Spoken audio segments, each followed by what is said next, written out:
안녕하십니까. 안세일 대표 강정희사입니다. 오늘 650강은요. 기업 근무자의 각종 인적 영역 제공에 대해서 여러 가지 대가나 보수가 있는데 그것이 지급 방법별로 어떤 과세 절차가 차이가 있는지 한번 알아봅시다. 대별하면 근로소득이 대부분이고 여기에 따른 투입소득이 있고 매일 계산하는 이런 근로소득이 있고 어떤 대가에 대해서 종속적이라고 치면 독립적으로 생각하는 사업소득이 있고 우발적인 기타 소득 이런 네 가지가 이렇게 대별되고 있어요. 여러 가지 동안도 이 비슷한 내용을 계속 강의했는데 계속 이거에 대해서 궁금한 사람이 많아가지고 제가 한 번 더 강의를 하게 됐습니다.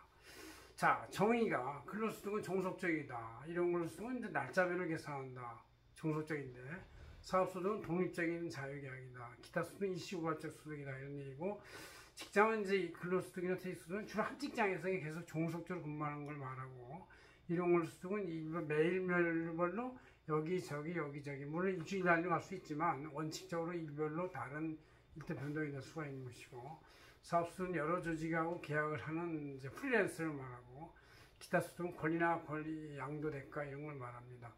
계산 방법에 대해서 근로소득은 이제 지급자가 연말정산을 한꺼번에 1년 단위로 하는 것이고 이런 근로소득은 지급자가 일별 정산하는 것이고 사업소득은 이제 수취자가 종합소득 신고를 하는 것이다. 그런 얘기죠.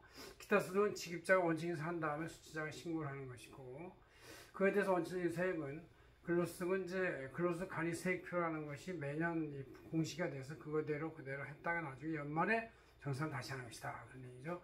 그러나 일용 근로소득은 하루 일당에서 15만 원을 뺀 마이너스 금액을 한 다음에 여기에 세율이 6% 단일 세율이에요. 제일 낮은 세율. 거기다 세액공제 55% 뺀 나머지 45%만 하고 그래서 주민세까지 2.1배를 하게 된다. 이런 얘기죠.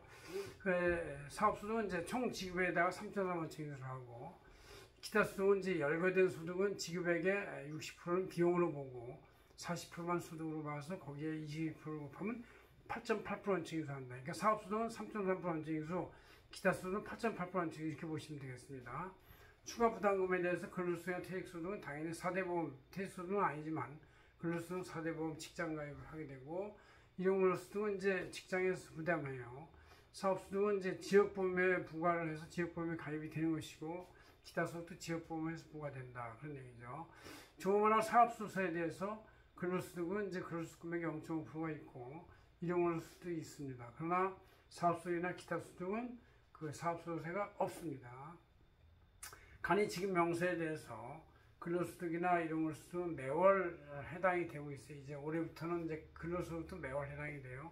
사업소득도 매월 해당이 되고 기타 소득은 이제 인적용역은 매월 해당이 된다. 그러니까 지금은 이제 간이지급 명세가 매월 해당이 되기 때문에 간이라는 말을 쓴다 하더라도 실제 세무 담당자들한테는 굉장히 많은 노동 부담이 되고 있다. 매월 하니까. 이걸 1년에 한 번 하거나 6개월에 한 번 하면 괜찮은데 매월 하니까 그렇습니다.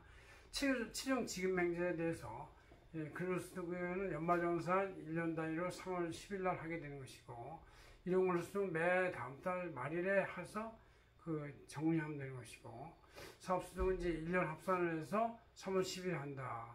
기타 소득도 1년 합산해서 3월 10일 날 정산하는 것이다.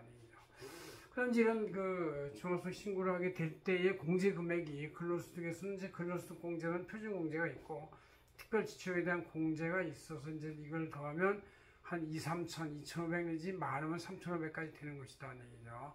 이런 걸로서 이제 실제 매일당 15만 원을 공제하기 때문에 뭐 총지급에서 15만 원 공제한 다음에 6% 세율 곱하고 다 세액 공제 50% 해주니까 실제 실효세율은 총 지급액의 1% 정도, 그것도 이제 금액이 20만 원 이상 때부터 한 1% 정도밖에 안 돼요. 그래서 굉장히 이런 근로소득은 납세 부담이 적은 것이다. 그만큼 열악한 근무 조건이기도 하지만 작다 이런 얘기죠. 그 다음에 이제 사업소득은 총 수금액에서 실제 필요용비를 반영해서 뺀다 그런 얘기죠. 기타 소득은 소득의 60%는 필요용비를 법적으로 인정해주고 40%만 과세한다 이런 얘기죠.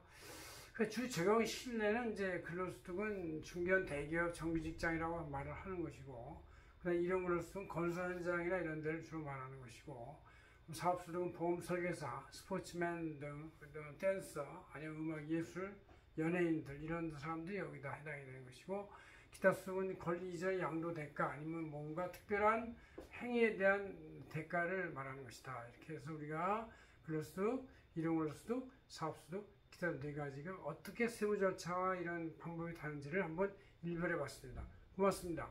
안세경 대표 박은정 회사였습니다.